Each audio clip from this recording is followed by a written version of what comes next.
as I resonate to the bass and the drum kit. When the snare fill up the air, my heart functions. Music in my soul, I really mean it. Live for my heart, I'ma die for my freedom. Rule number one, keep your patience. Persevere through the trials and tribulations. Number two, accept your failure. Only then you can celebrate your wins like hell yeah.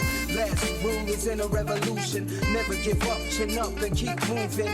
One day everything will follow. Итак, YouTube, привет, с вами Сева, автомобиль из Южной Кореи. И сегодня хотел бы сделать такой небольшой мини-обзор автомобиля Hyundai Staria 2021 года. Такой нашумевший автомобиль, в своем классе довольно-таки интересный. И это у нас Staria комплектации Lounge. Но это у нас более простая версия. Как бы визуально мы видим, он полностью соответствует этому. И это комплектация Prestige. То есть версия Lounge, комплектация Prestige. Здесь у нас большая интересная решетка. Также диодный блок фар полностью здесь. И диодная лента, дневные ходовые огни. Передние парктроники у нас здесь присутствуют. Также адаптивный круиз-контроль.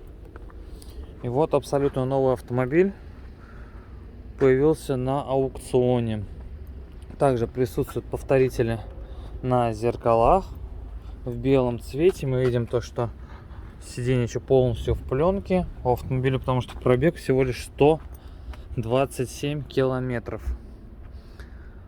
Задняя часть автомобиля смотрится очень даже неплохо. Видим то, что да, вот эти вот пиксели. Задние фонари. Все очень интересно. Также присутствуют парктроники, соответственно, по низу бампера. И камера заднего вида. Но в целом визуально очень даже неплохо смотрится. И это, конечно же, совсем не тот Starex. Точнее, микроавтобус Starex, который мы привыкли видеть. Так, давайте заглянем вовнутрь. Конечно, присутствует бесключевой доступ. Интересные очень такие накладки на ручках дверей. И здесь можно увидеть, что все в пленке. Абсолютно новый автомобиль.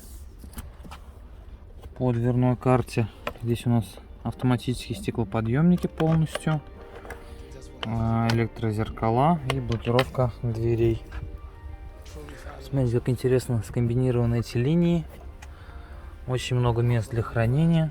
Здесь у нас внизу большие карманы. И здесь как больше, наверное, ручка, но еще при том здесь можно что-то хранить. Так, по шильде мы видим то, что это 21 год. У нас черный кожаный салон. Такой более простой вариант, скажем так, лаунжа. Присутствует электрорегулировка сидений. Так, и давайте присядем.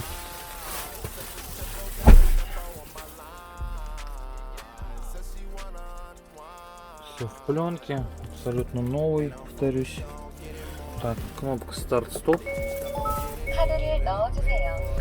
Также в более богатых версиях здесь другая приборная панель. Она, скажем так, не электронная, она полностью цифровая, с красивыми переходами и без вот этого сомнительного козырька, который многим не нравится. Она также в пленочке, все аккуратно. Также здесь имеется в более богатой комплектации дополнительно бардачок. Здесь еще подстаканник. И там немножко приборка смотрится, конечно, побогаче. Кожаный черный мультифункциональный руль. Также имеет перфорированные вставки. Элементы управления на руле аккуратно и интересно выполнены. Адаптивный круиз-контроль, как я говорил раньше. Подрулевые рычажки. Аккуратно автоматический режим освещения. Так, слева у нас кнопочки Stop and Go, подогрев рулевого колеса, отключение курсовой устойчивости и электропривод на ручной тормоз. Так, здесь у нас вместо классической ручки установлен пульт управления коробкой передач.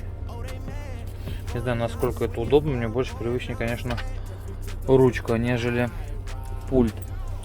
Есть небольшое место для хранения, здесь подстаканники должны быть, точнее один подстаканник у нас выдвигается таким образом. И большой парящий полностью сенсорный монитор. Не знаю, насколько это удобно. У нас все управляется сенсором, ни одной механической кнопки. Ладно, хоть здесь у нас пульт с физическими кнопками. Так, торпеда выглядит таким образом. Мне нравится то, что они интересно обыграли в дизайне дефлекторы климатической системы. Они очень хорошо вписываются в интерьер, в дизайн автомобиля, и все это неплохо гармонирует. Ниже у нас два разъемчика под USB. И здесь разъем на 12 вольт. Также место для хранения. Так, и здесь у нас большая шторка, которая скрывает два подстаканника. Так, они у нас никак не вытаскиваются. И очень много места. Большое пространство. Так. Блок управления освещением. Здесь, кстати, у нас нет электродверей, что печально. Козырьки также все в пленочке, аккуратно. Так, и пойдемте посмотрим далее. Сразу приоткроем капот. Как раз таки про что я и говорил, то что здесь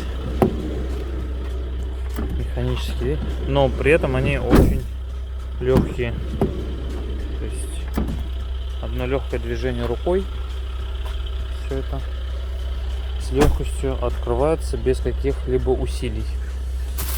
Так, также черный салон, механическая регулировка сидений второго ряда. Так, можно присесть. Так, в принципе, кресла удобные, комфортные. Здесь у нас инвертор на 220 и два разъема под USB. Место для хранения большое очень. И два выдвижных подстаканника.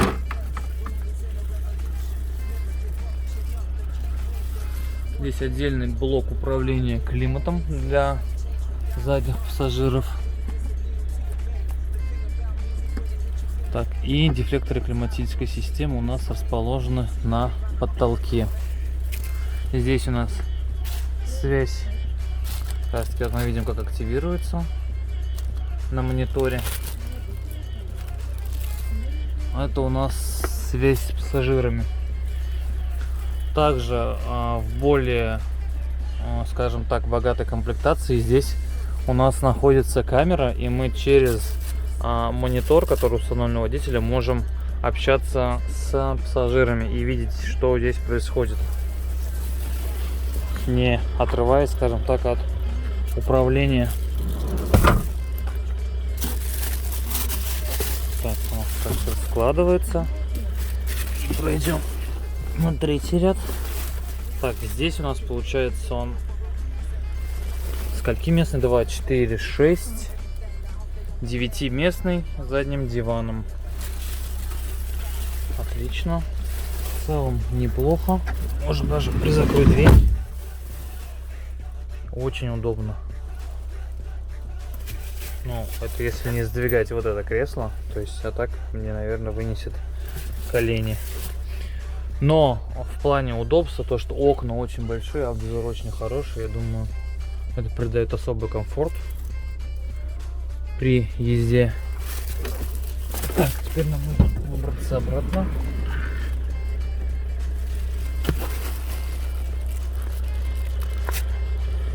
Так, и заглянем в багажник. Вот, кстати, таким образом они работают.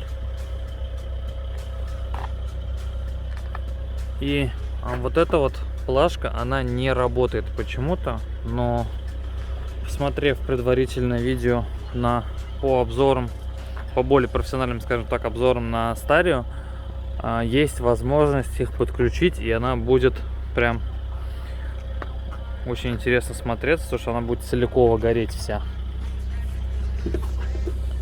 Так, ручка у нас здесь. Также отсутствует здесь электропривод двери багажника.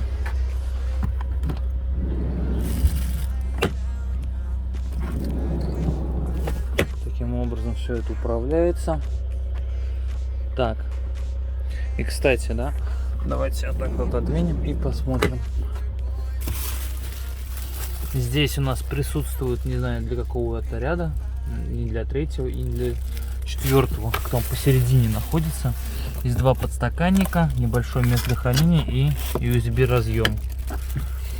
И такая вот диодная лента проходит, линия точнее, и с правой, и с левой стороны. Неудобно, правда, расположить подстаканники, но они есть, и это хорошо. Но в целом, как бы, багажник здесь отсутствует за счет дивана четвертого ряда. Но если вот до конца убрать, какое-то место уже появляется.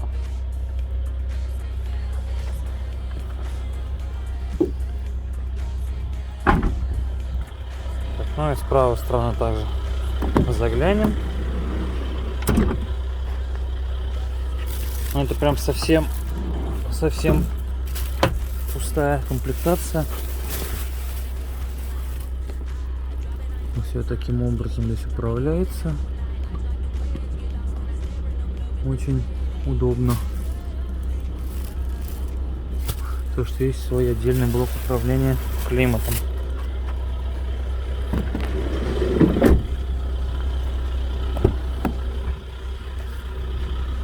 Так, ну и со стороны переднего пассажирского места таким образом выглядит салон.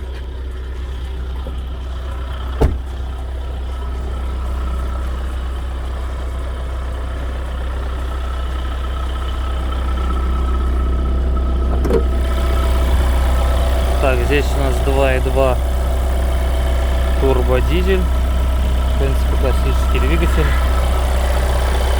Ничего здесь у нас не поменялось.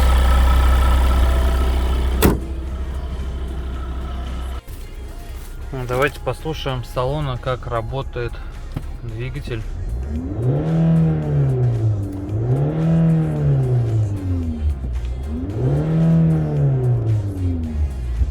Очень уверенно набирает обороты.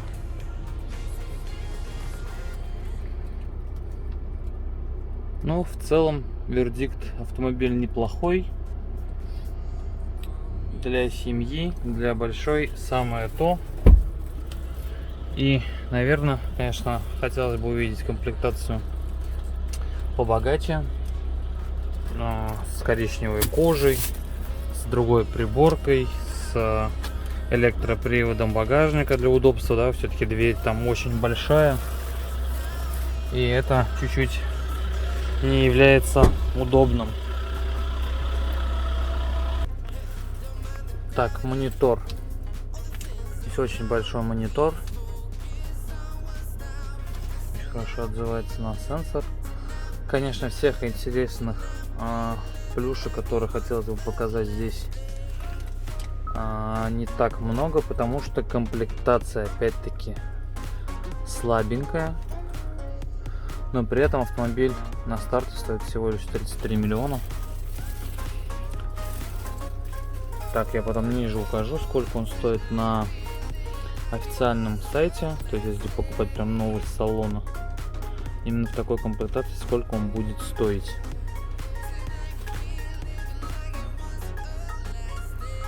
Опять-таки все сенсорное. По поводу удобства я уже сказал. Каждый, наверное, выберет что-то свое, но я больше склоняюсь к физическим кнопкам. Также вот удобно то, что дополнительно окно открывается. Радио. Очень даже неплохо. Что еще? Здесь у нас снизу вентиляция водительского кресла. Так, минутку. Вентиляция водительского кресла в 3 режимах, также подогрев в 3 режимах водительского кресла. Драйв мод у нас можно выбрать спорт, Эко и Normal. Все это сопровождается сменой цвета на приборной панели. Так, камера у нас только задняя, опять-таки здесь. Нет здесь камер на 360. Но хотя бы есть активно-динамические линии для удобства парковки. Так, далее также есть для переднего пассажирского кресла подогрев и вентиляция в 3 режимах, отключение передних парктроников и небольшой монитор отдельный, где можно уже, где отображается регулировка климата салона. Трехзонный климат-контроль здесь, и у нас имеется 3 режима работы, скажем так, климат-контроля. Все работает отлично. Здесь у нас обогрев передних, задних стекол. Таким образом, все это у нас здесь работает. Также можно увидеть отображение на мониторе. Все это сопровождается красивой анимацией. В целом, довольно-таки неплохо. Ну, всем спасибо за просмотр. Ставьте лайки, пишите комментарии. С вами был автоброкер Сева. Всем пока.